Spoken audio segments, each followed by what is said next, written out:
On your screen, you see the fourth of our special multi-column journals. This is pretty much the opposite of the one we just had, the cash receipts journal and now the cash payments journal. If you remember, the sales and the purchases journals were kind of opposites, but both of those dealt with either sales on account or purchases on account. Cash receipts dealt with any transaction in which we received money, and this one, the cash payments journal, deals with any situation where we paid money. So let's take a look at the parts of this journal. First of all, at the top, again, the page number is specific to this journal. CP1 stands for Cash Payments Journal, page 1. And we have a date column, we have an account title column, nothing new there. The source document here for cash payments will typically be a check number. If we are paying money for whatever the reason, typically the company will write a check. So the check number will be the source document. Posting reference column used pretty much as it has in the past, as we'll see. We have a general debit and credit column. And now in this journal, we do use at least a general debit column, as we'll see in some of these examples. We have an accounts payable column. This is accounts payable debit. Previously, we had an accounts payable credit when we owe more money, when we purchase something on account. That liability account increased with a credit. Now we're doing the opposite.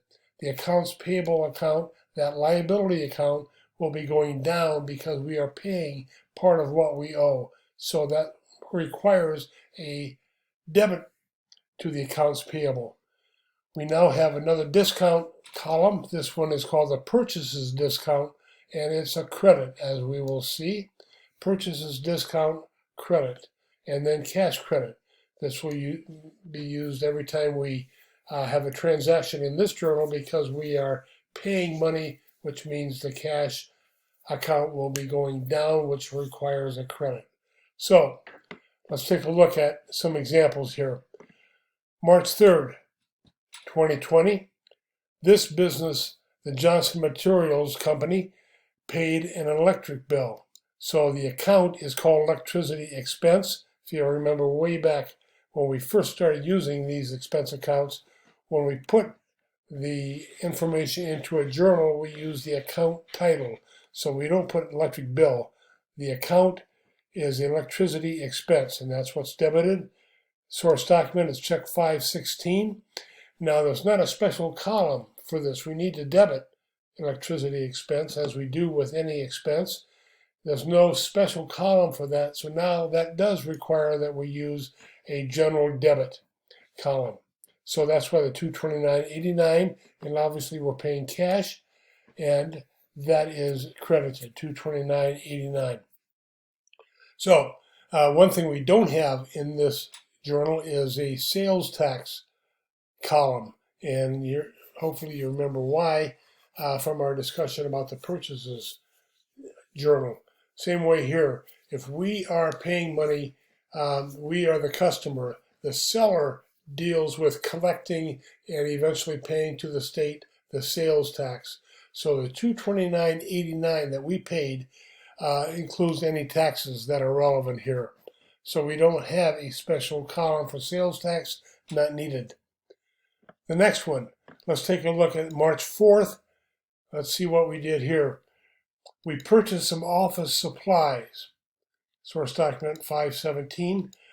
And remember, this is now different than purchasing merchandise. This is something that we use in our business, whatever those supplies might be. We're not purchasing merchandise. That's when we use the purchases journal if we buy it on account. If we would buy merchandise for cash, then we would debit the account merchandise because that indicates the inventory that we have on hand to sell.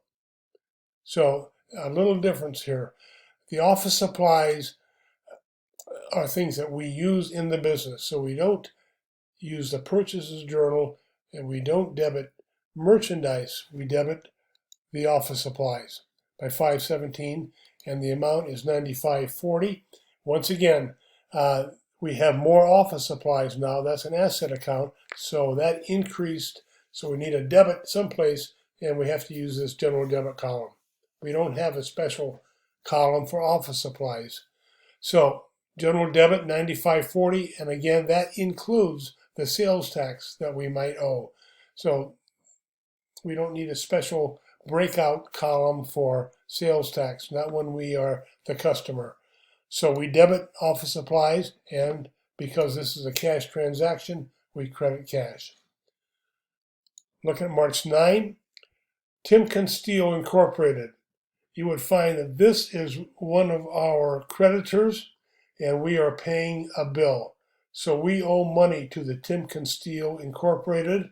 We wrote a check number 518, and if we looked into the accounts payable ledger, we would find an account for Timken Steel. We would find out how much we owe them, and now we're going to pay them. Now, you will see that accounts payable is debited here, and eventually the Timken Steel Company would be debited as well. The liability account is going down. So we debit accounts payable, and we obviously credit cash because we are spending money. Look over to the right here. This gives you a little additional information. If we would go to the Timken account in the accounts payable ledger, we would find that we were offered some terms. Our business bought the merchandise on account on February 10th for $314.90. Terms were 210 and 30. Hopefully you know what that means by now. And if we had paid that bill within 10 days, we would have gotten 2% off. Well, we paid that bill on March the 9th. So this is certainly not within the 10 days. We purchased the merchandise, we bought it way back on February 10. So we did not get the discount. So this purchases discount column is not used in this transaction. The terms were 210 and 30, so we paid within the 30 days, so we had to pay the full amount. So that's why you've got accounts payable debit and cash credit for the same amount, no discount there. Look at March 15, another transaction. And again, anytime we spend money, then that transaction will be put into this journal. We are paying a mortgage here. This is not an accounts payable as you learned way back in semester 1. This is a long-term liability, a mortgage on a building perhaps over 15 up to 30 years. So we're making probably a monthly payment here, check number 519, and we have to use general debit. We do not use accounts payable debit. So this is not an accounts payable, so you need to remember that. We don't have a mortgage payable column, so we have to use the general debit. So we put the $1,800, that's our monthly payment apparently, and we credit cash by $1,800. Again, this type of transaction would not have a discount available. We simply have to pay that on time. We don't have a discount as some of our creditors might offer to us. Same way with office supplies, same way with the electricity expense. Typically, those kinds of transactions don't have a discount available. And you can always check by looking at the account in the ledger. And the description column in the account in the ledger would tell you whether there's a discount available. So we paid mortgage. Look at March 21. Quality Manufacturing Company, we paid check 520. And let's go way over here to the right again. Our business bought merchandise on account from this company for $1,500 on March 17. That would have been in the sales journal because we bought it on account. We were the customer. It would have been in the purchases journal. I'm sorry. We purchased merchandise on account, so that would be handled in the purchases journal on March 17th. And we have terms again of 210 and 30. And this time, excuse me, if we bought the merchandise on March 17th and we're paying it on March 21, that's within the 10 days, and then we get a discount.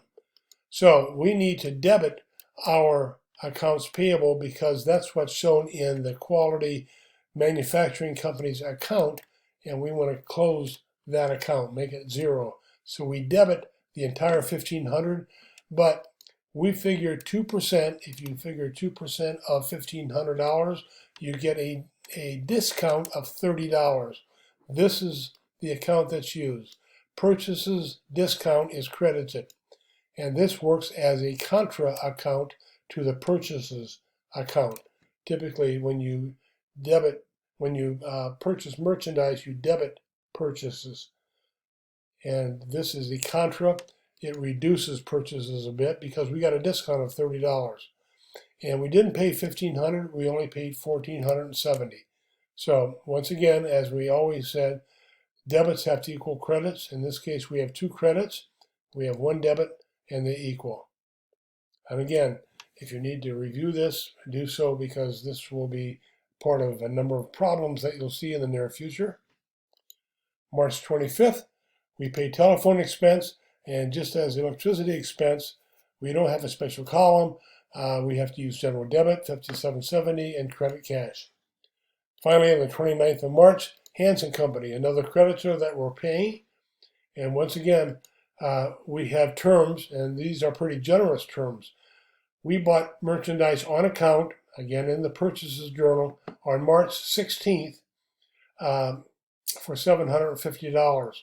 The terms were 5, 15, and 60, which means we would get 5% off if we pay within 15 days.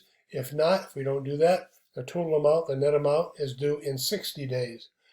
And if we bought this on March 16th, and this is March 29, if you add up the days, we are within the 15 days. So we get 5% off.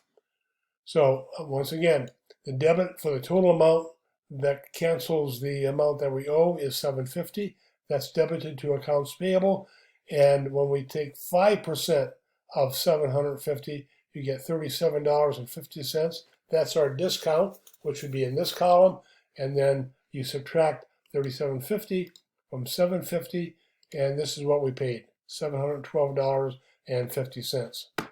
Now let's look at the posting. Once again, this can be done at the end of a week, end of the month.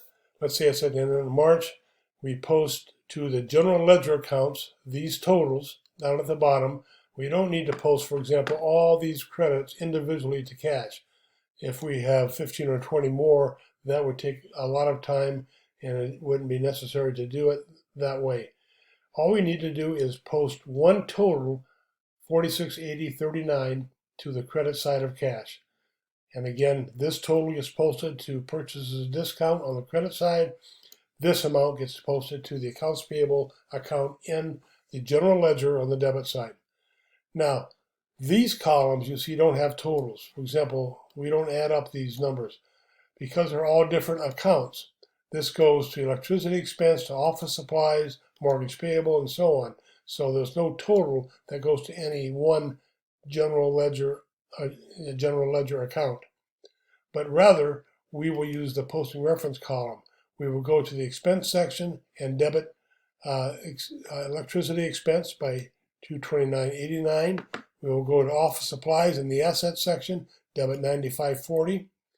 We will go to Timken Steel, a creditor that's found in the accounts payable ledger, that subsidiary ledger, and we will do whatever we do to accounts payable.